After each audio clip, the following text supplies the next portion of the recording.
कितने युवा आज सत्संगों के माध्यम से, कथाओं के माध्यम से जो है सनातन की ओर मुड़ रहे हैं। और एक और बात हम आपसे निवेदन करना चाहें कि यह हमारे युवाओं का सनातन की ओर झुकाव कुछ लोगों को हजम नहीं हो रहा है। कुछ वामपंथी लोग, कुछ दूसरी विचारधारा के लोग ऐसे भी हैं जिनको यह बात रास नहीं आ रही है कि मंदिरों में अचानक इतनी भीड़ कैसे, कथाओं में इतना ज्यादा हल्ला कैसे।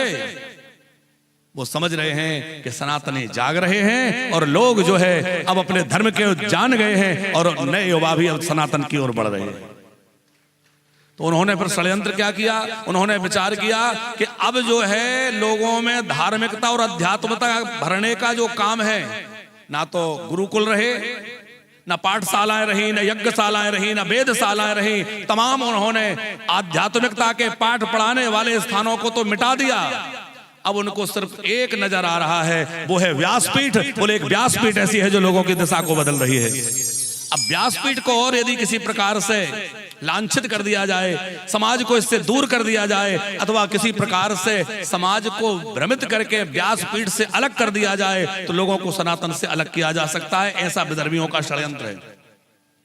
और वो क्या कर रहे हैं, फर्जी आइडिया बना करके तरह तरह से सोशल मीडिया के माध्यम से जैसे तैसे हमारे कथावाचकों के प्रति, हमारे महापुरुषों के प्रति, हमारे संतों के प्रति अनर्गल प्रलाप करके और समाज को दिग्भ्रमित करने का काम कर रहे हैं। पर हमारे कुछ लोग उनकी बातों में आ जाते हैं और साथ में उस वीडियो को शेयर करने में, टिप्पणी करने में लग जाते हैं और कहीं ना कहीं भागवत अपराध का भागी बन जाते हैं।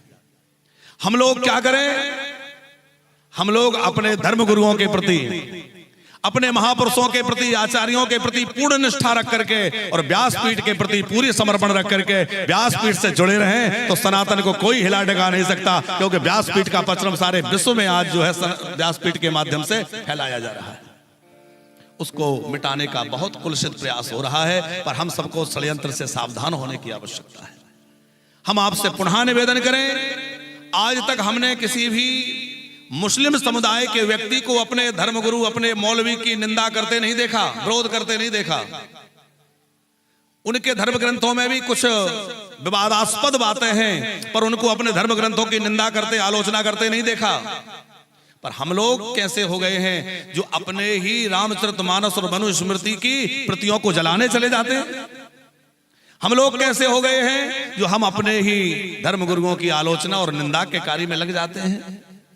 हमें जागना है, समझना है, संभलना है और क्या करना है, बोले अपने धर्म, अपने अध्यात्म को समझते हुए अपने ग्रंथों के खूब आदर करें, संतों का आदर करें, महापुरुषों का आदर करें। और व्यासपीठ जो है वह पवित्रता के भाव से, दिव्यता के भाव से भर करके और सनातनियों को एकजुट करते हुए भगवान के मार्ग पर, भक्ति के मार्ग पर, सनातन के मार्ग पर आगे बढ़ाने का काम करती रहे।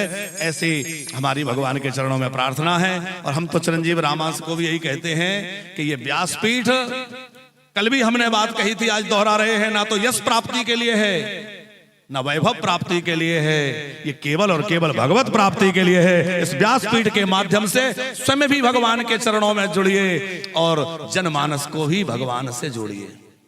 लोग हमसे जुड़े या ना जुड़े ये महत्वपूर्ण नहीं है।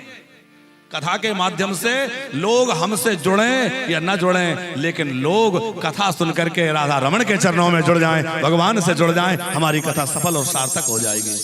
यही वानप्रस्थ का प्रयास रहता है। इतने बुजुर्ग जो घरों में बैठ करके उत्साहहीन होकर के केवल निराशा से भरे जीवन को व्यतीत कर रहे हैं, उनको अलग अलग यात्राओं के माध्यम से, धार्मिक यात्राएं हों, आध्यात्मिक यात्राएं हों, आयोजन हों, उनके माध्यम से खूब जो है हम लोग उनको उत्साह से भरें। उत्सव का मतलब है जो उत्साह पैदा कर दे। और रात्रि में आप देख रहे थे सब बुजुर्ग भी झूम रहे थे, सब लोग खूब ठुमके लगा रहे थे। इन उत्सवों के माध्यम से हमारे वानप्रस्थ में रहने वाली वो माताएं जो घर से उपेक्षित होकर आई हैं, निराश्रित हैं, उन लोगों को भी हम यहाँ लेकर आए हैं। अपने वाहन से, अपने खर्चे पर, अपने व्यवस्था में यहाँ उनको रखा जा रहा है। क्यों? ये माताएं भी खूब तीर्थों का आनंद लें। अब बेचारी इनके बच्चे तो इनको छोड़ दिए, कौन इनको यात्राएं कराएगा, कौन इनको तीर्थ में ले जाएगा? उनके मन में भी होता है, क्योंकि उन्होंने अपना जीवन तो बच्चों की परवरिश में बिता दिया। उस समय तो उनके पास समय नहीं था, उन्हें लगता रहा कि चलो बाद में ये सब करेंगे, अभी तो बच्चों के लिए कुछ करें। और जब बच्चों के लिए कुछ किया तो बच्चे एक प्रश्न करते हैं कि आखिर तुमने हमारे लिए किया ही क्या है। सबसे ज्यादा कठिन यही प्रश्न है जिसका उत्तर माँ बाप नहीं दे पाते कि बेटा कैसे कहें कि तेरे लिए कितनी रातें जाग कर बिताई हैं, कितने दिन हमने क्या क्या कुछ नहीं कहा है, कुछ नहीं सहा है तेरे लिए, वो कैसे उत्तर दे दें। तो उन माताओं के, उन बुजुर्गों के लिए भी हम लोग यात्राएं कराएं, उनको भी उत्सवों में सम्मिलित करें, उनको भी आनंद आए, इसलिए हम ये सब उत्सव बार बार करते हैं।